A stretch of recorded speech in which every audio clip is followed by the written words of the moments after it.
नमस्कार मेरे प्रिय दर्शकों, मैं आचार्य हेमलता मेरे YouTube चैनल पे आप सबका स्वागत करती हूँ। उमा एस्ट्रोलॉजी में आप सबका स्वागत है। आज मैं आपको गुरु ग्रह से संबंधित जानकारी देने जा रही हूँ। गुरु ग्रह, जब गुरु कुंडली के अंदर शुभ हो तो कैसे फल देते हैं, और गुरु अगर थोड़े से डिस्टर्ब हो जाएं या उनकी पावर कम हो जाए, गुरु का डिग्री वीक हो जाए, या गुरु 6, 8, 12 से संबंध बनाते हैं तो क्या प्रभाव होते हैं। जिन लोगों का गुरु अच्छा होता है उन लोगों की फाइनेंशियल स्टेबिलिटी इम्प्रूव की तरफ जाती है। कर्म क्षेत्र का स्वामी अगर गुरु बन जाता है और गुरु स्वयं की राशि का बैठा हुआ है, उच्च का बैठा हुआ है या सूर्य के साथ बैठा हुआ है, तो ऐसे लोगों को फाइनेंस से संबंधित जाना चाहिए। वो फील्ड इनके लिए सबसे बेस्ट रहती है। ऐसे लोग फाइनेंस स्टेबिलिटी अच्छी कर लेते हैं और फाइनेंस का सब्जेक्ट उनके लिए सबसे बेस्ट रहता है। गुरु ग्रह अगर अच्छा हो जातक की कुंडली में तो संतान से प्राप्ति से संबंधित कोई इशू नहीं होता, विवाह भी सही समय पे हो जाता है, धन से संबंधित कोई दिक्कत नहीं आती, और ज्ञान है तो कल्याण है। जिस जातक की जन्म कुंडली में गुरु अच्छा है उस जातक को सही ज्ञान भी मिलता है, उन्हें सही ही उम्र में गुरु भी मिल जाते हैं। तो गुरु ग्रह की काफ़ी महिमा है।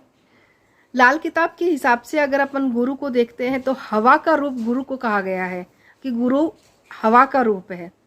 वहीं 5 ग्रहों के फल गुरु पे डिपेंड बताए उन्होंने कि हवा जैसे हर जगह विद्यमान है वैसे गुरु की शक्ति हर जगह विद्यमान होती है। ये तो अपने ईस्ट भी अपने को कहते हैं, अपने परमात्मा भोलेनाथ बोलते हैं, नारायण बोलते हैं कि सबसे पहले गुरु है, गुरु को प्रणाम कीजिए, उसके बाद में अपने ईष्ट देव या नारायण इनको प्रणाम कीजिए। तो गुरु का काफ़ी महत्व है। हर एक जातक को अपने जीवन में एक बार गुरु जरूर बनाना चाहिए।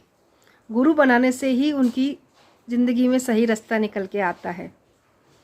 अब गुरु के साथ अगर चंद्रमा का योग बन जाए तो आपको पता ही है कि गजकेसरी योग बन जाता है।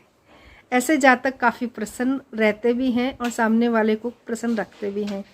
ऐसे गुरु ऐसे होते हैं कि जिन लोगों का चंद्रमा से संबंध बन जाता है, पॉजिटिविटी काफ़ी होती है ऐसे लोगों के अंदर।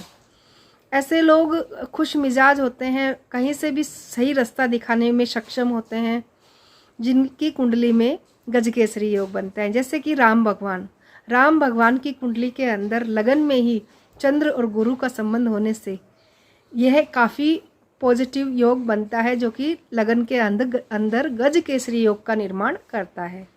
वहीं अगर चंद्र और मंगल दोनों की युति हो जाए तो ऐसे योग को पारिजात योग कहते हैं। ऐसे जातक अपनी इच्छाओं की पूर्ति के लिए वह इतना सक्षम होता है कि अपनी इच्छा पूर्ति स्वयं अपने कर्मों से करता है।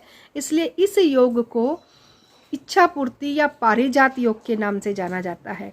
पारिजात जैसे कि कल्प वृक्ष, पारिजात वृक्ष से अगर कुछ चीज़ मांगी जाती थी तो वो इच्छा पूर्ति जरूर होती है। उसी प्रकार का ये योग बनता है कि ऐसा जातक दृढ़ निश्चयी होता है, कर्मशील होता है, कर्मठ होता है, वह अपने कर्मों से अपनी इच्छा पूर्ति करने के लिए सक्षम होता है।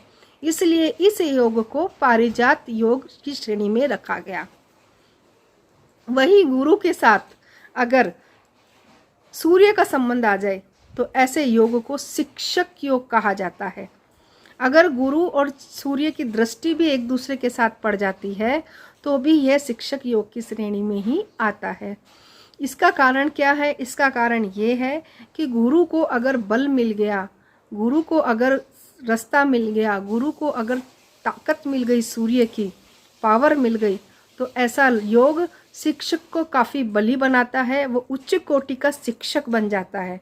उसका कम्युनिकेशन स्किल काफ़ी मजबूत होता है, वो गाइडलाइन एकदम सही करता है। और दूसरा देखा जाए तो ऐसे लोग टीचर ही नहीं, अगर अलग कुंडली में दूसरे फील्ड में है जातक और उसकी कुंडली में अगर ये योग बन रहा है तो ऐसे लोगों की गाइडेंस काफ़ी काम करती है। अगर किसी जातक की कुंडली में कई बार ऐसे होते हैं कई बड़े बुजुर्ग कि उनका फील्ड कोई और रहता है लेकिन वह उनके घर के बड़े होने के बावजूद, उनके घर में बड़े हैं वो, इसलिए परिवार के सभी लोग उन्हीं से राय लेते हैं, उन्हीं से मशवरा करते हैं, क्योंकि उनका जो गाइडेंस है उनके लिए काफ़ी महत्वपूर्ण सिद्ध होता है। इसलिए इसका कारण क्या है कि उनकी कुंडली में शिक्षक योग बना हुआ है। तो ऐसे बहुत से योग होते हैं जिससे कि गुरु उस योग को काफ़ी प्रबल बना देता है। जैसे कि एक होता है मोक्ष योग। मोक्ष योग कैसे बनता है? जब केतु के साथ गुरु 12वें घर में बैठ जाएं, केतु के साथ गुरु 12वें घर में बैठ जाए तो ऐसे जातक का मोक्ष योग बनता है। आध्यात्मिक उन्नति, मेडिटेशन, उनको ज्ञान मिलना और ज्ञान में आध्यात्मिक उन्नति प्राप्त करना, और साधना में एक डीप नॉलेज जो रहती है, एस्ट्रोलॉजी का ज्ञान होना, गुप्त ज्ञान होना, तंत्र का ज्ञान होना, ये सब गुरु और केतु की युति अगर 12वें घर में, 8वें घर में अगर किसी जातक की कुंडली में हो जाए, ऐसा जातक उच्च कोटि का ज्योतिषी, उच्च कोटि का तांत्रिक हो सकता है। इस तरीके से ये गुरु ग्रह की महानता है। जितना भी कहा जाए गुरु ग्रह के बारे में उतना ही कम है, लेकिन मेरे शब्दों को मैं यहीं विराम देते हुए अगले टॉपिक पे आऊँगी। तब तक के लिए जय श्री कृष्णा, नमस्कार।